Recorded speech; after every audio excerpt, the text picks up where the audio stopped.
wa qad ra'aina an nazkura tarafan mimma warada fil jihadi minal ayati wal akhbari fil amri bil jihadi fi sabilillahi wa fi fadlihi tatmiman lil faidati.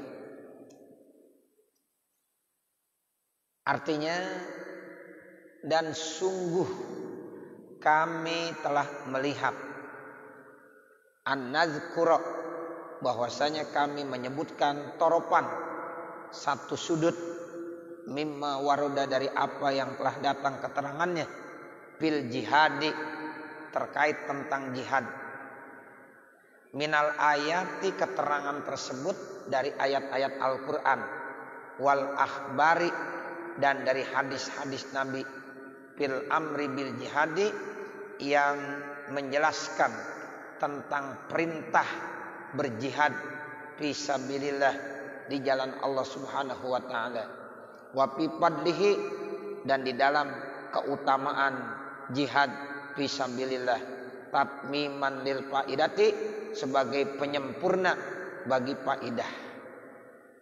Jadi Al-Habib Abdullah Al-Haddad di dalam kitabnya ini menjelaskan bahwa kami akan menyebutkan dari keterangan-keterangan ayat-ayat Al-Quran dan hadis-hadis Nabi terkait tentang jihad, amar, perintah untuk jihad di jalan Allah Subhanahu wa taala. Ya, jadi nanti ya Al-Habib Abdullah Al-Haddad ini akan menjelaskan kembali dalil-dalilnya terkait tentang betapa mulianya yang namanya jihad fisabilillah, berjuang di jalan Allah Subhanahu wa taala. Wa hadzal mawdi'u min ansabil mawadi'i, dan ini tempat termasuk tempat yang paling cocok li dzikri zalika, untuk menyebutkan itu semuanya. Dan di bab inilah, kata Al-Habib Abdul Al-Haddad, tempat yang paling cocok untuk menyebutkan dalil-dalil tersebut. Li'annal jihada min aqsamil amri bil ma'rufi, karena jihad itu merupakan bagian daripada amar ma'ruf wan nahi anil munkari, dan juga bagian daripada nahi munkar. Wa huwa a'laha, amar ma'ruf nahi munkar itu merupakan yang paling tinggi, wa asrafuha, dan yang paling mulia, wa afdaluha, dan yang paling afdal. Jadi jihad itu masuk dari amar ma'ruf nahi munkar. Jadi artinya Bapak Saudara, kalau kita udah menjalankan amar ma'ruf nahi munkar, berarti kita udah melaksanakan jihad, udah melaksanakan jihad fisabilillah. Jadi pengertian jihad di sini bukan berarti perang aja, bukan. Makanya di awal-awal saya udah sampaikan tuh. Jadi jihad di sini bukan ya pengertiannya berperang, ya melawan musuh, ya melawan orang-orang kafir. Bukan itu aja. Tergantung situasi dan kondisi. Saat-saat seperti ini jihad yang dimaksud adalah amar ma'ruf nahi munkar, termasuk kita melawan hawa nafsu yang ada dalam diri kita. Itu namanya jihad juga, amar ma'ruf nahi munkar. Kan diri kita ini perlu juga amar ma'ruf nahi munkar kita ingatkan. Ya, artinya kita pertama amar ma'ruf nahi munkar buat diri kita, nah baru buat keluarga, baru buat masyarakat. Kan begitu ya. Sebab Allah Subhanahu wa taala berfirman, ya ayyuhallazina amanu ku anfusakum wa ahlikum nar. Wahai orang-orang yang beriman, jaga diri kamu. Berarti kita dulu amar ma'ruf nahi munkar buat kita. Ku anfusakum, jaga diri kamu. Wa ahlikum, baru keluarga kamu.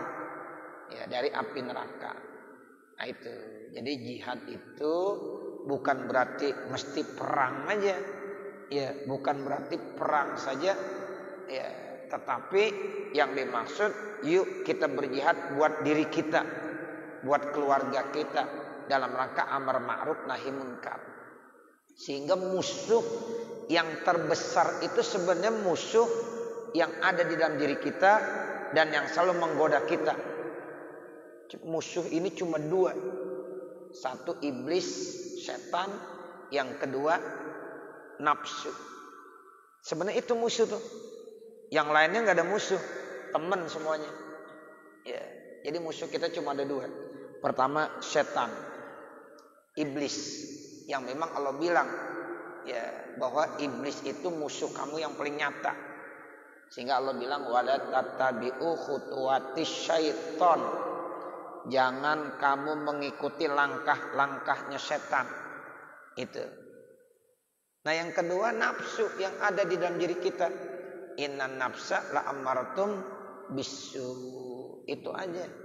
Ya, nah kalau kita udah bisa melawan dua ya musuh kita, itu namanya kita udah jihad fisabilillah. Itu juga masuk bagian daripada amar ma'ruf nahi munkar. Allazi huwa tauhidu, yang memang itu adalah tauhid, wal islamu dan Islam, wa nahyun an abhasil munkarat, dan mencegah dari ya kekejian, perbuatan-perbuatan munkar, perbuatan-perbuatan dosa, wal asami, ya dan perbuatan-perbuatan dosa, allazi wal kufru, yang itu adalah kekufuran, wal isyraku billah, dan syirik kepada Allah. Amar ma'ruf yang pertama itu tauhid dan Islam. Jadi kita ajarkan kepada diri kita, keluarga kita untuk bertauhid, mengakui Allah Subhanahu wa taala. Fa'lam annahu la ilaha illallah. Itu dalam Al-Qur'an begitu. Maka ketahuilah bahwasanya tidak ada Tuhan yang disembah dengan sebenar-benarnya kecuali Allah Subhanahu wa taala. Itu tauhid yang kita tanamkan. Ya makanya surah Luqman tuh ya itu diceritakan dalam Al-Qur'an. Ya, kenapa Luqman itu sampai-sampai disebut namanya di dalam Al-Qur'an? Padahal Luqman itu bukan seorang nabi, bukan seorang rasul, tapi dia sebagai hamba Allah biasa. Tapi namanya ditulis dalam Al-Qur'an. Kenapa? Karena dia termasuk contoh orang yang amar ma'ruf nahi munkar, yang pertama ditanamkan kepada keluarganya untuk bertauhid. Dalam Al-Quran tuh Allah bilang ya surah Luqman, ya bunayya la tusyrik billah innasyirka la zulmun azim. Tuh Luqman Al-Hakim amar ma'ruf kepada keluarganya, khususnya kepada anaknya. Ya bunayya la tusyrik billah, wahai anakku, jangan kamu bersyirik kepada Allah, jangan kamu menyekutukan Allah. Inna syirka la zulmun azim, sesungguhnya syirik itu merupakan kezaliman yang sangat besar. Ya, nah makanya namanya diabadikan tuh ya di dalam Al-Qur'an. Karena memang amar ma'ruf yang paling tinggi itu adalah tauhid. Oh, jadi ra'sul ma'ruf, jadi kepalanya kebaikan itu adalah tauhid. Tauhid itu apa ya? Islam. Makanya kita selalu baca tuh dalam Al-Quran surah Al-Fatihah setiap hari nggak pernah kurang dari 17 kali. Ihdinas siratal mustaqim, siratal ladzina an'amta alaihim ghairil maghdubi alaihim waladdallin. Itu begitu. Jadi ihdinas siratal mustaqim adalah agama Islam. Ya, jadi kita minta petunjuk sama Allah supaya kita terus diberikan hidayah, petunjuk untuk berada dalam garis jalan Allah, yaitu agama Islam, tauhid. Nah ini yang disebut. Ya, jadi li'annahu amrun bi ra'sil ma'ruf allazi huwa tauhidu wal islamu. Nah nahi munkar yang paling ya keji itu apa? Ya itulah abhasul munkarat wal asam, kufur dan syirik. Kalau tadi tauhid sama Islam. Kalau kemungkaran yang paling buruk apa? Kufur dan menyekutukan Allah. Ya, makanya ya bunayya la tusyrik billah innasyirka la zulmun azim. Jadi bentuk kemungkaran dan dosa yang paling jelek adalah kekufuran dan kemusyrikan, syirik kepada Allah Subhanahu wa taala. Wa awwalul jihadi ad-da'watu ilal islami, dan awal jihad itu adalah dakwah, mengajak ilal islami, kepada Islam. Summal qitalu bisayfi, kemudian berperang dengan pedang. Wa qad warada, dan sungguh telah datang keterangan hadis fil jihadi, terkait tentang jihad, minal ayati, yaitu dari ayat-ayat Al-Qur'an, wal akhbari, dan juga hadis-hadis Nabi, mayatulu zikruhu, yang sungguh panjang sebutannya, wa yata'azzaru hasruhu, dan sulit untuk dibatasinya. Jadi ini terkait tentang jihad, mengajak ya untuk Islam, mengajak orang amar ma'ruf nahi munkar, itu cukup banyak. Ya, cukup banyak hadis-hadisnya, sehingga sulit untuk membatasinya. Untuk membatasi ayat-ayat dan hadis terkait tentang itu susah. Begitu kata Al-Habib Abdullah Al-Haddad. Wa nahnu nazkuru, dan kami menyebutkan min zalika, dari itu, syai'an yasiran, sesuatu yang sedikit saja. Tabarrukan, karena ngambil keberkahan, bizikri hazal asli, dengan menyebut dasar ini, asyarifi, yang mulia, min usulid dini, dari ya pondasi agama, allazi a'azzallahu bihi, yang Allah sudah muliakan dengannya, al-Islam, yaitu agama Islam, wal muslimin, dan orang-orang Islam. Wa anzalla, dan Allah merendahkan bihi, dengannya, asyirka, kesyirikan, wal musyrikin, dan orang-orang musyrik. Tuh, jadi Islam Allah muliakan. Nah tentunya orang muslimnya juga Allah muliakan, sebagaimana Allah rendahkan kesyirikan dan orang-orang musyrik, orang-orang yang menyekutukan Allah Subhanahu wa taala. Qala Allah taala, Allah Subhanahu wa taala berfirman, kutiba alaikumul qitalu, diwajibkan atas kamu berperang, wa huwa kurhul lakum, dan berperang itu tidak disukai lakum buat kamu, wa asa an takrahu syai'an, dan semoga apa yang kamu tidak sukai terhadap sesuatu, wa huwa khairul lakum, dan itu sebenarnya lebih bagus bagi kamu. Wa asa an tuhibbu syai'an, dan semoga apa yang kamu cintai terhadap sesuatu, wa huwa syarrul lakum, padahal sesuatu yang kamu cintai itu lebih jelek lakum bagi kamu. Wallahu ya'lamu, dan Allah itu yang maha mengetahui, wa antum la ta'lamun, sementara kamu tidak mengetahui.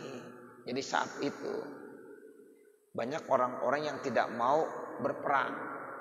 Jadi mereka itu maunya di rumah saja, padahal kondisi memang mewajibkan saat itu ya. Jadi memang Nabi dakwahnya kan saat itu pertama dengan ya nilai-nilai ya kasih sayang, kelembutan. Nah kemudian kan berkembang tuh, kita bisa baca sejarah, makanya terjadi kenapa ada peperangan-peperangan saat itu, karena memang dari kota Mekah sendiri itu umat Islam udah sering diintimidasi, sering diganggu. Itu sejak Nabi dengan orang-orang Islam masih berada di mana? Di kota Mekah. Tapi saat itu ya Nabi dengan orang-orang Islam tidak mau melawan, karena memang kondisi umat Islam belum punya kekuatan, sehingga diintimidasi, diganggu, diapakan, itu tetap nggak dilawan sama Nabi. Karena kalau dilawan percuma aja, pasti kalah. Sebab umat Islam masih minoritas, masih sedikit sekali. Seperti itu, Bapak Saudara.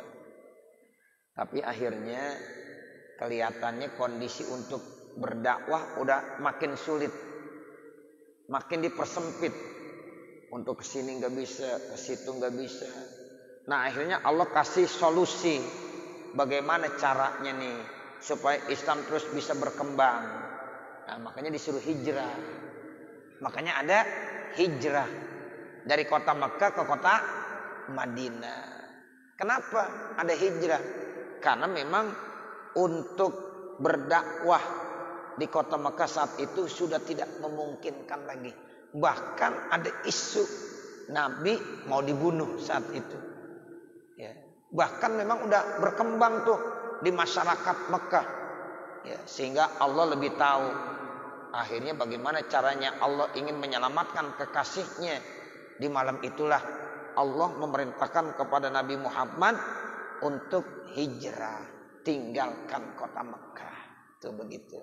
Jadi ngalah masih tetap. Ya dakwah Nabi awalnya dengan penuh kedamaian. Tapi ditentang terus oleh orang-orang kafir Mekah saat itu. Ya, nah akhirnya kondisi udah tidak memungkinkan, Nabi diperintahkan untuk hijrah. Makanya kita bisa baca tuh sejarah hijrah bagaimana. Akhirnya hijrahlah Nabi Muhammad sallallahu alaihi wasallam. Di kamar itu siapa? Sayyidina Ali. Ya, benar tuh saat itu. Ya, jadi orang-orang kafir udah siap ingin membunuh Nabi. Tapi rencana itu digagalkan oleh Allah Subhanahu wa taala. Saat Nabi keluar, mereka tertidur pulas semuanya. Nah, setelah Nabi keluar, ya didampingin sama Abu Bakar As-Siddiq, baru dah mereka terbangun menyerbu rumah dan kamar Nabi Muhammad. Ternyata yang tidur bukan Nabi Muhammad. Siapa? Sayyidina Ali bin Abi Thalib.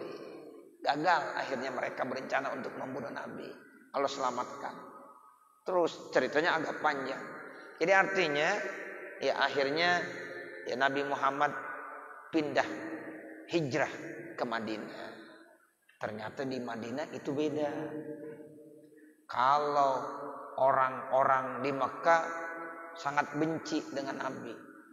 Tapi orang-orang Madinah sangat cinta dengan Nabi. Jadi pas Nabi sampai di Madinah, itu penduduk-penduduk Madinah menyambut Nabi dengan antusias, penuh kekeluargaan, senang sekali. Dilantunkan tuh syair-syair yang indah. Di antaranya sering kita baca tuh, Tala'al badru alaina. Itu Tala'al badru alaina kan satu bentuk pujian. Ya, kedatangan Nabi Muhammad sallallahu alaihi wasallam diumpamakan seperti bulan purnama yang muncul, yang terbit. Tala'al badru alaina min saniwatil wada. Terus ya itu banyak sekali ya kalimat-kalimat qasidah yang isinya pujian-pujian kepada Nabi Muhammad. Sehingga tuh Pak, kesimpulannya enggak lama Nabi berdakwah di Madinah semuanya nerima. Sehingga cepat perkembangan Islam di kota Madinah itu cepat sekali. Namun orang Mekah ini tetap enggak suka. Akhirnya tetap mengadakan perlawanan. Nah, makanya di situ terjadi ada ghazwah. Dalam sejarah Islam tuh ada yang namanya ghazwah, ada peperangan, ada ghazwah, ada saroya. Kalau ghazwah peperangan yang memang Nabi ikut. Tapi kalau saroya peperangan tapi Nabi nggak ikut. Tuh, jadi ada ghazwah, ada saroya. Yang mulai sebenarnya bukan dari Nabi, ya, tetapi dari orang-orang kafir Mekah, orang-orang musyrik Mekah. Makanya ada perang Badar, ada perang Uhud, ya, perang Khandaq. Itu kan banyak ya. Kita baca sejarah Islam itu seperti itu. Tapi tetap Nabi itu berdakwah dengan penuh kesantunan. Ya, itu begitu. Tapi kalau ya enggak ada jalan harus berperang, itu Nabi ya mulai melakukan ya kekuatan.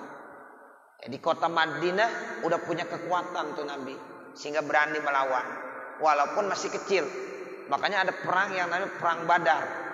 Perang Badar itu ya umat Islam 313. Sementara orang-orang kafir Mekah saat itu jumlahnya sampai 1000 lebih. Kan artinya sedikit. Tapi dengan semangat ruhul jihadnya begitu kuat, akhirnya Allah berfirman, kam min fi'atin qalilatin ghalabat fi'atan kasiratan biiznillah. Berapa banyak ya kelompok yang sedikit itu bisa mengalahkan kelompok yang besar. Tapi biiznillah, dengan izin Allah. Itu perang pertama dah tuh.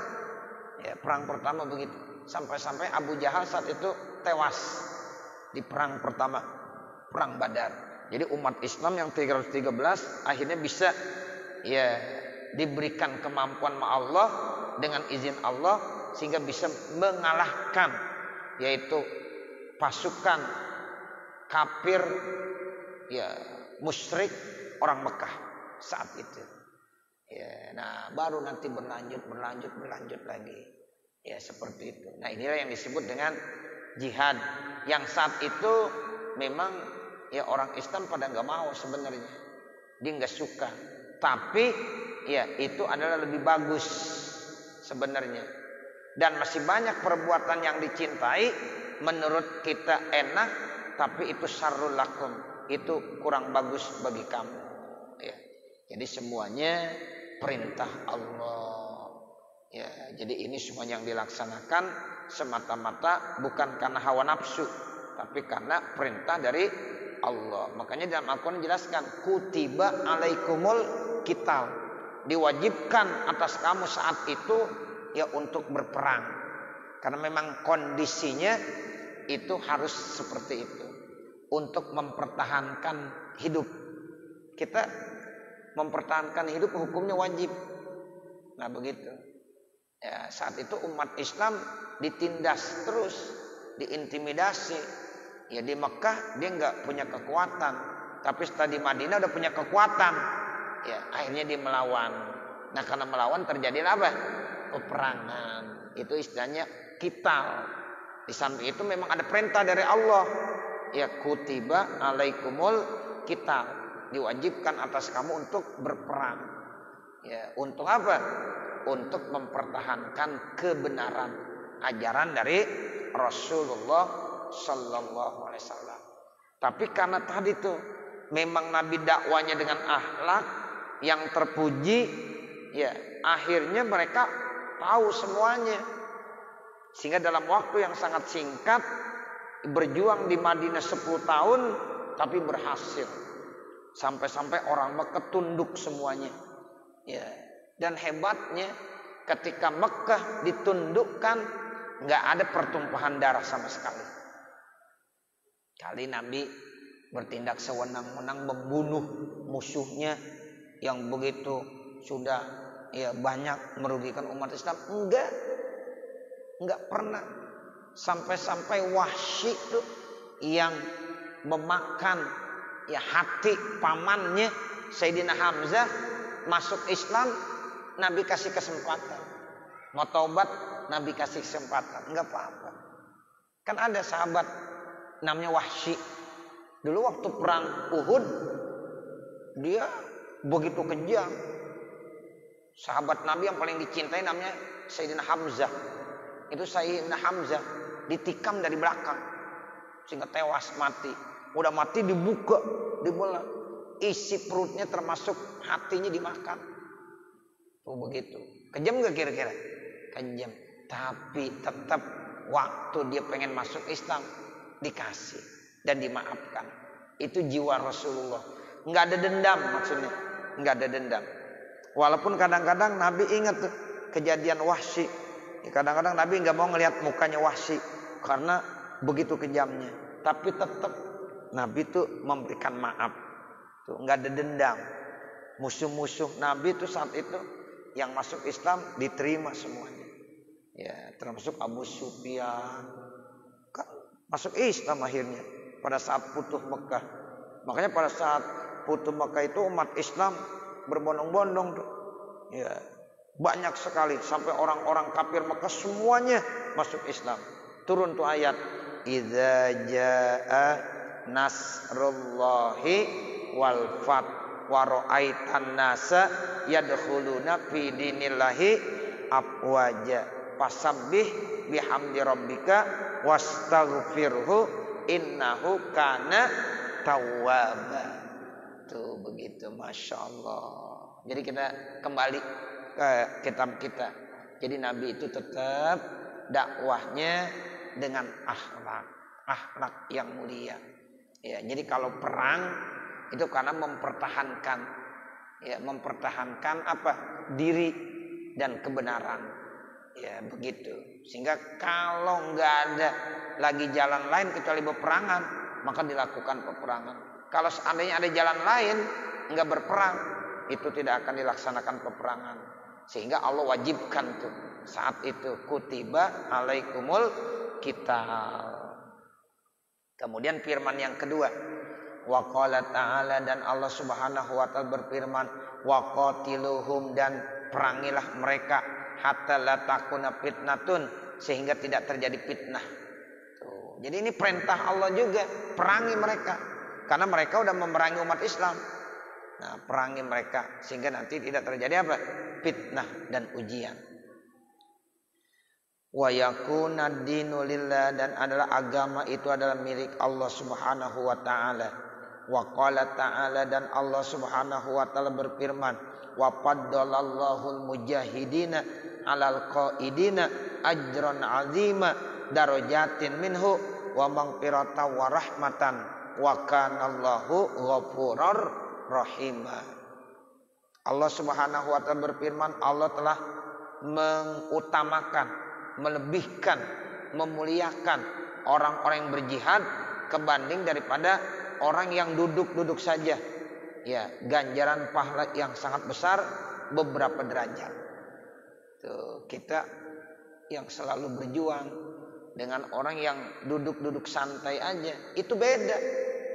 Jadi Allah akan mengutamakan kepada hamba-hambanya yang selalu mujahidin, selalu berjuang di jalan Allah, kebanding daripada orang yang qaidin. Qaidin itu artinya duduk santai aja, nggak pernah memikirkan bagaimana ya cara kita berjihad sesuai dengan kemampuan kita. Tuh, itu begitu. Sekarang apakah perlu ada jihad? Perlu. Tapi jihadnya bukan lagi seperti dulu berperang, bukan melawan orang kafir, ya, bukan itu. Sekarang jihadnya bagaimana kita bisa mengenalkan yaitu ajaran Allah, tauhid kepada keluarga kita. Tuh yang paling penting, keluarga kita dulu utamakan. Habis keluarga kita baru masyarakat yang ada di sekitar kita. Sebab berhasilnya masyarakat ataukah tidak berhasil tergantung dari keluarga. Tuh, dari keluarga dulu. Ini keluarga paling penting. Kita sebagai kepala keluarga punya tanggung jawab. Kita punya tanggung jawab kepada istri, kepada anak-anak kita. Bagaimana kita menciptakan supaya istri kita benar-benar yang kenal dengan Tuhan, kenal dengan Allah, dan mau melaksanakan ajaran Allah Subhanahu wa taala. Anak-anak kita juga begitu. Kita harus tanamkan akidah yang mantap, yang benar, supaya mereka benar-benar menjalankan perintah-perintah Allah dengan sebaik-baiknya. Sama al-akhlak. Tuh, sebab memang Nabi mengajarkan tuh akhlak. Innama bu'istu li utammima makarimal akhlak. Nah, itu mujahidin namanya. Orang-orang yang berjihad di jalan Allah. Itu pahalanya besar Bapak Saudara. Makanya kita sebagai kepala keluarga yang udah diberikan kepercayaan oleh Allah untuk memimpin keluarga di rumah kita masing-masing, itu termasuk mujahidin namanya. Orang-orang yang berjihad di jalan Allah. Itu nilainya tinggi, ajron azimah. Allah kasih ganjaran yang sangat besar. Nah, seperti itu. Ternyata itu rahasianya sangat besar, Pak. Kalau keluarga udah benar-benar dididik dengan ajaran Islam, dengan akhlak yang baik, nanti akan memunculkan masyarakat yang baik. Itu pasti begitu. Jadi kalau masyarakat kagak baik sebenarnya intinya di keluarga. Karena di keluarga kurang baik. Penanaman akidah dan akhlak itu kurang bagus. Tapi kalau di keluarga sudah benar-benar ditanamkan akidah yang mantap, al-akhlakul karimah yang mantap, insya Allah ketika dia keluar di masyarakat, itulah yang dibawa. Akidahnya mantap, akhlaknya bagus. Nah, karena didikan dari dalam rumah tangga. Tuh, makanya kita menjadi mujahidin, orang-orang yang berjuang di jalan Allah.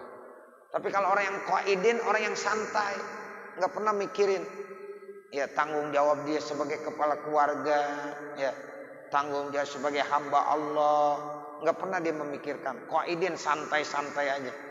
Nah, itu pasti Allah lebih mengutamakan kepada orang-orang yang berjuang kebanding daripada orang yang santai-santai saja. Tuh. Di sini dibilang ajron azimah, bahkan dikasih derajat yang tinggi. Udah gitu magfirah, dapat ampunan dari Allah. Kemudian warahmah, dapat rahmat dan kasih sayang Allah.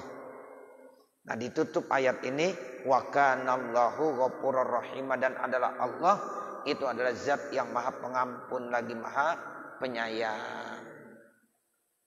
Wa qala ta'ala, dan Allah Subhanahu wa taala berfirman, faqtulul musyrikina, maka perangilah orang-orang musyrik, haitsu wajadtumuhum, di mana saja kamu menemukannya, wa khuzuhum, dan tangkaplah mereka, wahsuruhum, dan kepunglah mereka, waqudu lahum kulla marsad, dan intailah mereka di tempat-tempat pengintaian. Tuh al-ayah. Ini saat itu tuh, saat terjadi peperangan, terjadi peperangan antara orang-orang muslimin dengan orang-orang musyrik. Jadi Allah bilang, bunuh tuh orang-orang musyrik, di mana saja kamu temukan, tangkap mereka, kepung mereka, intai mereka di tempat-tempat pengintaian. Ya namanya ilmu perang. Ya kan ilmu perang begitu ya. Suasananya saat itu lagi berperang. Ya begitu. Makanya kita kalau baca Quran harus tahu asbab nuzulnya. Ini ayat saat itu. Ya, sehingga kagak bisa dipakai saat ini. Ya, sebab saat ini nggak ada yang namanya kita musuh.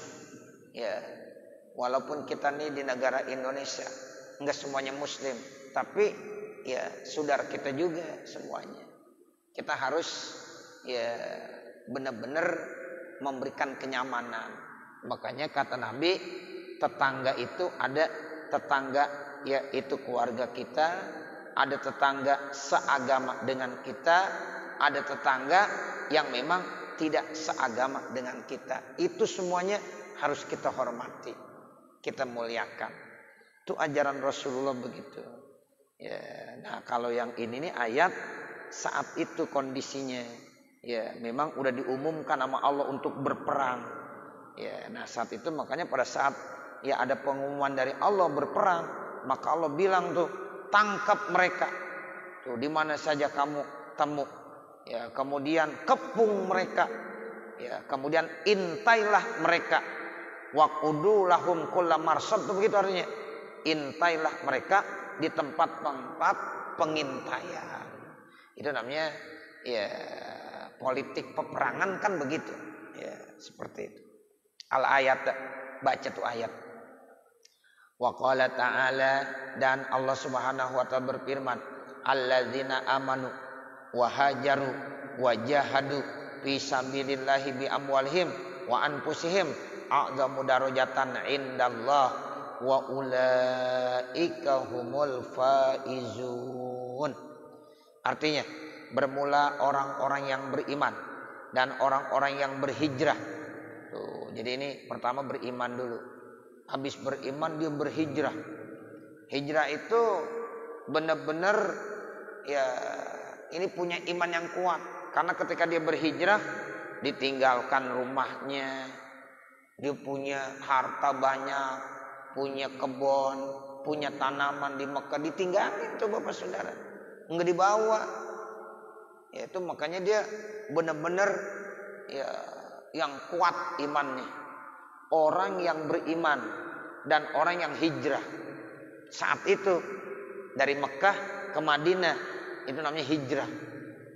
Makanya setelah putuh Mekah udah nggak ada hijrah lagi. Ya la hijrata ba'da fathi Mekah. Nggak ada lagi hijrah setelah putuh Mekah. Sama aja Mekah, Madinah, dia juga. Ya, jadi sama aja. Nah ini nih ya saat di Mekah itu memang dikuasai oleh orang-orang musyrik Mekah. Nah orang yang hijrah itu benar-benar ya semua harta ditinggalkan. Bahkan kadang-kadang ada yang ninggalin keluarganya seperti Abu Bakar. Ya itu kan yang ditinggalkan semuanya. Cuma dia bawa dirinya doang. Ya, ikut bersama dengan Nabi. Keluarganya ditinggalkan. Hartanya ditinggalkan. Rumahnya ditinggalkan. Itu seperti itu. Wajahadu dan mereka berjihad fisabilillah di jalan Allah Subhanahu wa taala bi amwalihim. Itu jihad fisabilillah pertama dengan hartanya, wa anfusihim dan jiwanya. Ternyata berjuang itu pertama pakai harta dulu. Nah baru pakai jiwa gitu. Allah bilang bi amwalihim dulu ya. Ya, jadi kita berjuang itu pertama dengan harta dulu. Nah baru dengan jiwa kita. Itu termasuk derajat yang paling besar di sisi Allah Subhanahu wa taala. Wa ulaika humul faizun, dan mereka itu termasuk kelompok yang mendapatkan kemenangan. Faizun itu artinya yang mendapatkan kemenangan. Makanya kalau di 1 Syawal itu sering orang bilang minal aidin wal faizin. Tuh, kembali artinya bersih, enggak punya dosa. Kemudian wal faizin, mereka mendapatkan kemenangan. Nah, orang-orang yang beriman, orang-orang yang berhijrah, orang-orang yang berjihad fisabilillah, baik dengan hartanya maupun dengan dirinya, mereka mendapatkan derajat yang sangat tinggi di sisi Allah, dan mereka termasuk orang-orang yang mendapatkan kemenangan. Ila qaulihi ta'ala, sampai firman Allah Ta'ala, innallaha indahu ajrun azim. Sesungguhnya Allah itu memiliki ya ganjaran yang sangat besar. Jadi nanti Allah yang ngasih ganjaran pahala yang sangat besar, karena Allah memang yang punya segalanya, sehingga Allah nanti yang akan memberikan ganjaran pahala tersebut kepada hamba-hambanya yang tadi. Wa qala ta'ala, dan Allah Subhanahu wa taala berfirman, infiru khifafan wasiqalan. Ya, berangkatlah kamu yaitu dalam kondisi ringan, ya wasiqalan dan berat. Wajahidu, dan berjuanglah kalian bi amwalikum dengan harta kamu, wa anfusikum dan jiwa kamu, fisabilillah di jalan Allah. Dzalikum khairul lakum, itu lebih bagus bagi kamu, in kuntum ta'lamun, jika kamu itu mengetahuinya. Emang berat, kita disuruh berperang. Ya, itu kan taruhannya kalau berperang cuma 2, mati atau hidup. Itu doang. Orang kalau perang tuh biasanya pulang-pulang dilihat ada enggak. Kalau enggak ada, tewas enggak. Kalau ada, selamat. Cuma itu aja. Cuma itu nilai ganjarannya saat itu sangat besar. Kalau dia mati syahid, surga. Kalau dia hidup, itu biasanya bawa ghanimah, bawa harta rampasan perang. Begitu. Cuma 2 nih Bapak Saudara. Tapi dua-duanya beruntung. Jadi umat Islam, umat yang beriman, kata Allah beruntung. Kalau dia berperang, kemudian dia menang, dia akan mendapatkan ghanimah, harta rampasan perang. Tapi kalau dia kalah, dia tewas, dia mati, itu mati syahid, jaminannya surga. Tuh. Makanya umat Islam tuh ruhul jihadnya saat itu sangat tinggi. Karena diiming-iming dengan 2 macam tadi. Perang, menang, bawa ghanimah. Mati, jihad, syuhada. Janjinya surga. Ya, itu begitu. Sehingga ruhul jihad umat Islam saat itu begitu tinggi. Karena belum terpengaruh dengan dunia. Ya, belum terpengaruh dengan harta materi. Itu begitu. Sehingga begitu tinggi. Makanya orang-orang takut kalau umat Islam ruhul jihadnya begitu tinggi. Mereka orang-orang kafir takut. Makanya pantas kalau 313 bisa mengalahkan 1000 orang. Pantas. Kenapa? Ruhul jihad, semangat juangnya yang begitu tinggi, yang sulit untuk dikalahkan. Nah begitu. Nah sekarang umat Islam udah beda Bapak Saudara. Ya, ruhul jihadnya udah beda lagi. Enggak seperti di zaman Rasulullah, tidak seperti di zaman para sahabat, enggak seperti di zaman para tabi'in. Mereka masih begitu tinggi ruhul jihadnya. Ya, nah di sini keberhasilannya. Ya, Allah udah bilang begitu. Infiru khifafan wasiqalan wajahidu bi amwalikum wa anfusikum fi sabilillah dzalikum khairul lakum in kuntum ta'lamun. Ya, jadi semangat juangnya begitu tinggi. Ya, karena cuma satu dalam hatinya, berjuang di jalan Allah, mati syahid, menang, bawa ghanimah. Tuh begitu. Jadi menguntungkan semuanya. Ya, di dunia untung, di akhirat juga untung. Kemudian Allah berfirman lagi, wa qala ta'ala, dan Allah Subhanahu wa taala berfirman, udzina lil ladzina yuqatiluna bi annahum zulimu. Ya, diizinkan untuk orang-orang yang berperang bahwasanya mereka itu zulimu, dizolimi. Tuh, karena mereka dizolimi. Ya, jadi artinya Islam bukan yang mengawali peperangan, tapi Islam itu dizolimi. Karena dizolimi dia harus membela hak-haknya, wajib dibela. Kita punya harta Pak, ini harta kita, diambil sama orang, kita diemin aja, salah. Kita harus bela habis-habisan. Makanya kalau kita bela habis-habisan, kita bisa ya berperang dengan pencuri tersebut.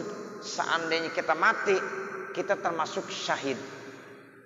Tuh, mempertahankan milik kita, ya sampai mati duel, itu syahid, syahid hukumnya. Ya, karena kita membela hak kita, kita dizolimi namanya. Nah seperti itu. Kecuali kita yang mulai, nah ini yang gak boleh. Kita berarti kita salah, kita yang memulai. Tapi kalau orang yang memulai, nah itu berarti kita di pihak yang dizolimi. Nah ini begitu, diizinkan. Karena memang orang Islam itu termasuk orang yang dizolimi. Ya, sehingga dibilang lilladzina yuqatiluna bi annahum zulimu. Tuh, sesungguhnya ya mereka itu dizolimi. Wa innallaha, dan sesungguhnya Allah ala nasrihim, atas ya bantuan mereka, atas pertolongan mereka, laqadirun, itu sungguh berkuasa. Jadi nanti Allah akan membela. Masalah orang dizolimi, jangankan orang Islam Pak, orang kafir pun kalau dizolimi kemudian mereka berdoa, itu doanya diijabah, diterima oleh Allah. Walaupun doa tersebut dari mulut orang kafir, tetap itu doa ya akan diterima oleh Allah Subhanahu wa taala. Kenapa? Allah bukan ngelihat lagi kafirnya, tapi Allah ngelihatnya lagi posisinya dia dizolimi. Tuh, posisinya dia dizolimi. Tuh, makanya kita nggak boleh menzolimi orang, walaupun dia bukan agama Islam, tetap kita nggak boleh. Makanya Islam itu ya diperintahkan untuk selalu berbuat adil kepada siapa aja. Kepada orang Islam disuruh adil, kepada bukan orang Islam disuruh adil juga. Itu Islam ajarannya begitu. Kalau kita zolim kepada orang lain, walaupun dia itu bukan orang Islam, tetap diharamkan. Bahkan orang yang dizolimi itu nanti kalau berdoa, doanya diterima sama Allah Subhanahu wa taala. Ya, jadi Allah tidak melihat dia kafirnya, tetapi dia dizoliminya. Makanya kata Nabi, ya dakwatul mazlum mustajabah. Doanya orang yang dizolimi itu diijabah sama Allah. Tidak ada hijab, tidak ada dinding penghalang antara orang tersebut dengan Allah Subhanahu wa taala. Tuh begitu. Makanya kita nggak boleh zolim. Kalau kita berbuat zolim itu tidak dibolehkan. Baik kepada orang Islam maupun kepada orang-orang yang non-Islam. Tuh begitu. Ya. Tuh ajaran Islam kan mulia berarti ya. Ya. Kan ada orang kadang-kadang, di orang kafir ini biarin aja. Nggak boleh. Tetap Islam mengajarkan baik kepada siapa aja. Ya seperti itu. Nah ini karena pihak orang beriman dizolimi. Makanya Allah perintahkan untuk perangi mereka. Karena pihaknya dalam hal ini orang Islam sudah dizolimi. Seperti itu. Nah ini alasannya ya. Ya jadi diizinkan mereka untuk berperang karena mereka itu dizolimi. Ini di garis bawah ini. Jangan salah pengertian kita. Gitu. Jadi kalau kita udah di pihak dizolimi, Allah berikan izin untuk berperang. Begitulah Nabi Muhammad saat itu ya diperintahkan untuk berperang melawan orang-orang kafir. Kenapa? Karena saat itu umat Islam, umat yang beriman dizolimi oleh mereka orang-orang kafir. Wa innallaha ala nasrihim laqadir. Jadi nanti Allah akan menolong kepada mereka dan itu adalah kekuasaan Allah Subhanahu wa taala. Wa qala ta'ala dan Allah Subhanahu wa taala berfirman innallaha ashtara minal mu'minina anfusahum wa amwalahum. Sesungguhnya Allah telah membeli dari orang-orang yang beriman jiwa mereka dan harta mereka bi anna lahumul jannah. Sesungguhnya bagi mereka akan didapatkan surga. Yuqatiluna, mereka akan berperang fisabilillah di jalan Allah Subhanahu wa taala. Itu begitu. Jadi harta yang kita miliki, jiwa yang kita miliki, kemudian kita ajak untuk berjuang, nanti ditukar dengan surga. Ya, ditukar dengan apa? Dengan surga. Nah, kalau sekarang kita berjuangnya dengan harta. Harta yang kita miliki, kemudian kita belanjakan buat memperjuangkan agama Allah, itu nanti harta akan diganti dengan apa? Dengan surga. Kalau dulu jiwa juga. Kalau sekarang kita enggak jiwa, enggak udah. Cuma apa doang? Harta doang.